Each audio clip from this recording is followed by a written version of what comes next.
Ay, ay, ay. I'm wearing my mask.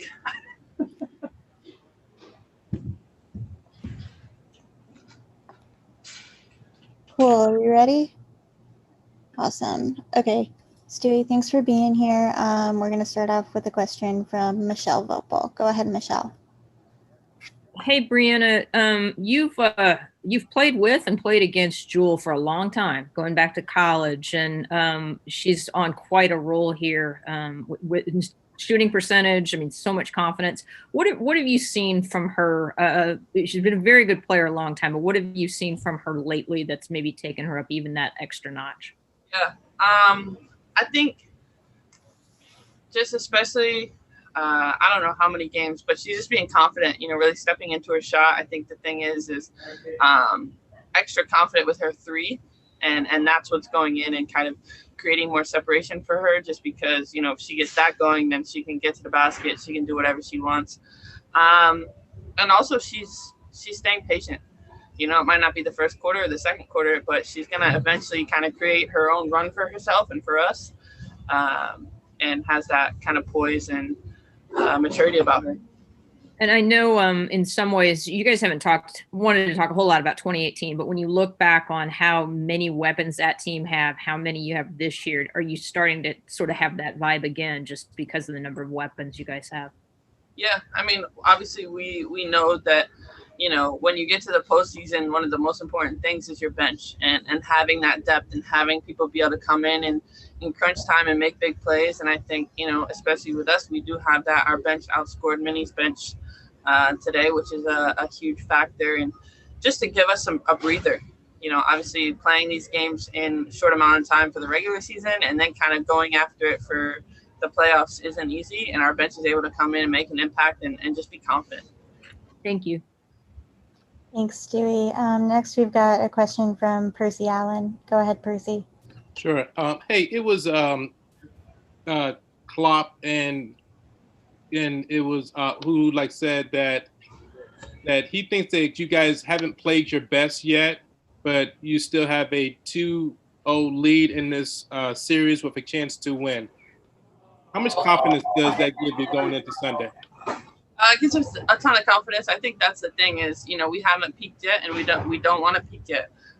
We want to continue to get better each game. I think, today's game was better than Tuesday's game.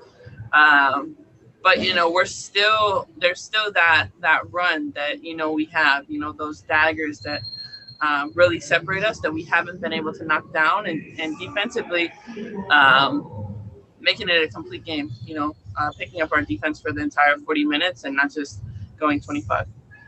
Are you still trying to find your win after being out for nearly 2 weeks?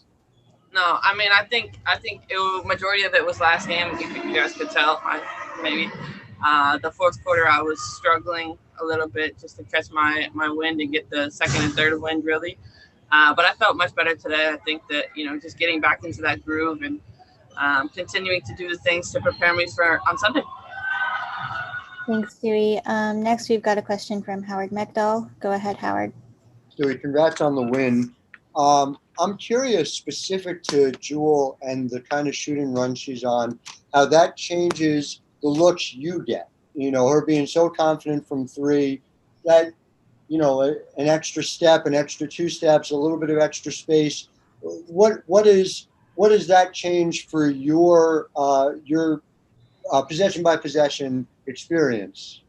Yeah, I think, obviously it just gives us more space. Obviously, I mean, teams know that Jewel can shoot, so they're not playing off of her, but not going underneath screens, because if they do, she'll make them pay. And, knowing that they can't be in help side as much because she's ready to knock down the shot. She has that confidence. But it's really all about spacing. And then just to your game, the first 2 games have not been, let's say, at the level that you played for most of the year and what you're accustomed to. Is there a certain level of confidence for you in particular and for the team as a whole to know that you guys are up 2-0 and we still haven't seen your A game? Yeah, I mean, I think I just said that earlier. We're at this point and still haven't peaked yet. I know that, I need to knock down some more shots, but that's not something that I'm really thinking about. Just continuing to make an impact in the game in as many ways as possible. Thanks, Stewie. We've got one from Doug Feinberg. We'll probably wrap up pretty soon. Stu, I know you guys haven't played the game yet, but it's always said that the toughest game to win is the closeout game. Does it just feel different? I mean, you're not going back to Minnesota now to play games 3 and 4. Like, you're playing the same place you played 1 and 2. There's no fans coming in there. Like, does it feel a little different than, like, okay, maybe a little easier than previous years because you're not going on the road for game 3 or game 4? I think for sure, like, if there's one thing that differentiates, versus being here versus being, able to travel and stuff like that is that, game 1 and 2, we're playing in front of our fans, Storm Crazies, and then we know, going to Mini and playing in front of their fans is going to be hard enough as it is, obviously wanting to not be down, not get swept, things like that. And that's the one difference here is, there's no fans. But still, I know Mini is going to want to come out and, keep their season alive. And we're not taking them lightly. And we know that, we've been in game 3s before in 2018 when we lost to Phoenix, and, know it's tough and we'll be ready. And just one more, you're wearing the shirt, obviously speaks for itself, but did you feel when you heard Fee talk tonight and just what that meant that you guys, again, are playing for something bigger than basketball? Yeah, I mean, I think this entire season has been dedicated to Breanna Taylor, to say her name, and, she did not get justice. Justice was not served. And, I think the thing is a lot of people were looking at the settlement, and, money does not have more value than a human life. And I think, the message for everyone that's watching the WNBA and beyond is just, continuing to kind of get them out, get them registered to vote, make an impact in your community, and research the people that you're supporting and you're voting into office, because that's the most important, and that's how we can make change and hopefully not have another Breanna Taylor. Thank you so much, Stewie. We'll finish up with Jeff Brown here, and then you'll be all good to go. Hey, Stewie, I just wanted to talk about the importance of getting to the foul line. Obviously, the shot may not be going down as much as you'd like, but you got to the line 9 times more than any other player, and then also put Collier in foul trouble because of it. Talk about the importance of that. Yeah, just continuing to be aggressive. Obviously, the 3 wasn't going in, but people have to guard me at the 3-point line. If they don't, it's obviously not the smartest thing for them.